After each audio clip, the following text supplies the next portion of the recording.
À travers cette conférence de presse, le comité d'organisation Miss Guinée dresse le bilan des activités menées et présente les résultats de la présélection Miss Guinée 2024.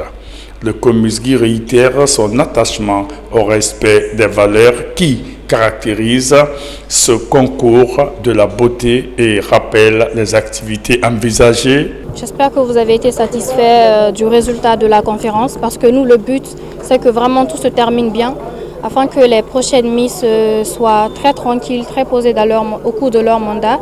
Et donc, je leur souhaite une très bonne chance et courage parce que c'est pas du tout facile, ça n'a pas du tout été facile pour moi.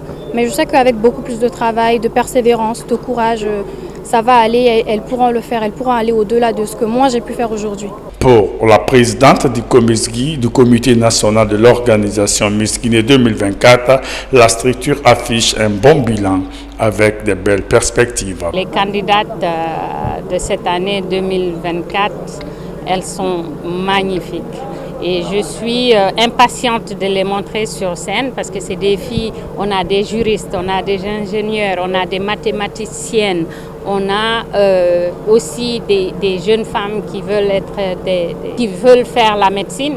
Donc pour vous dire que Miss Guinée pour nous c'est plus qu'une élection de beauté seulement, c'est tout un brand, c'est un branding de notre pays. Le ministère en charge de la culture ne lésinera pas sur les moyens pour la réussite des initiatives du Comusgi pour valoriser la beauté guinéenne. Nous finissons un mandat, nous rentrons dans un autre. Il est à la fois à l'endroit de ceux qui ont vécu ces mandats dans la beauté, mais aussi à l'endroit de celles qui veulent entrer dans la nouvelle phase de l'organisation du concours.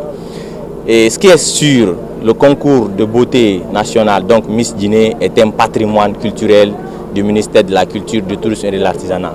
Et ce patrimoine, il est l'élément commun pour nous tous les Guinéens. Nous allons faire en sorte que nous vendons l'image de la jeune fille guinéenne à travers cette beauté de la Miss. Nous l'avons fait avec Miss Saran qui est en train de continuer d'exercer son mandat. Je sais que ça lui reste 3 mois. Et les 3 mois qui restent, nous allons œuvrer de sorte qu'elle puisse exceller comme elle a toujours fait. Et nous passons un message d'encouragement pour les prochaines candidates au prestigieux concours national de beauté.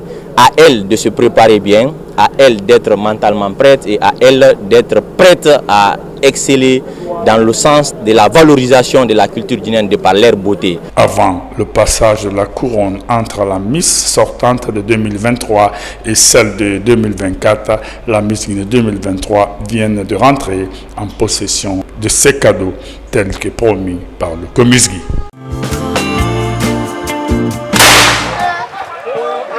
C'est devenu un rituel depuis plus de 10 ans. La sous-préfecture de Tindo abrite cette rencontre annuelle d'une catégorie de dozo et féticheurs de Farana. Elle est prévue le dernier mercredi du mois lunaire, communément appelé ici en langue locale Djombender Abalaban. C'est aussi une occasion de fortifier la corporation par de nouveaux fétiches et médicaments.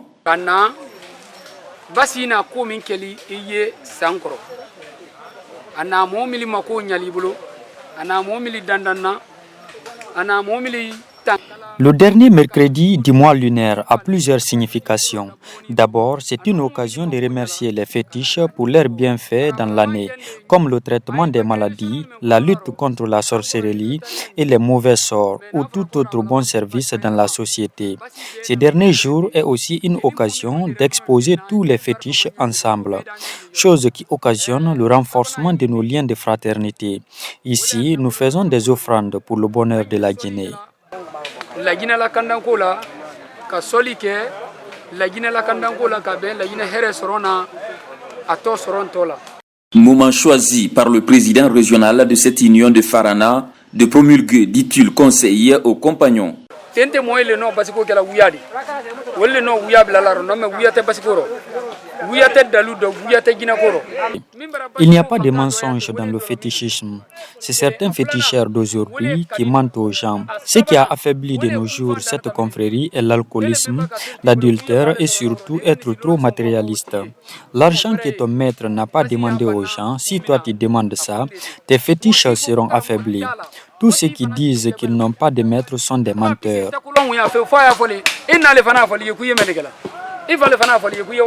Dans cette forêt, les compagnons de Mandemori dirigés par Kouloumfan Demba Kamara, c'est-à-dire les chasseurs, ils protègent la forêt des personnes et de leurs biens. Ce dernier mercredi du mois lunaire leur est très intéressant. C'est une occasion pour nous de faire des échanges de connaissances. Ces rendez-vous nous permettent aussi de nous débarrasser de nos mauvais fétiches pour garder ceux qui peuvent être profitables à la société.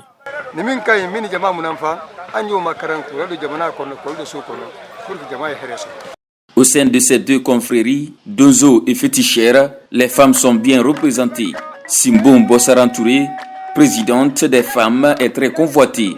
Toutes ces femmes et jeunes dames s'attendent à quelques poignées de nouveaux médicaments.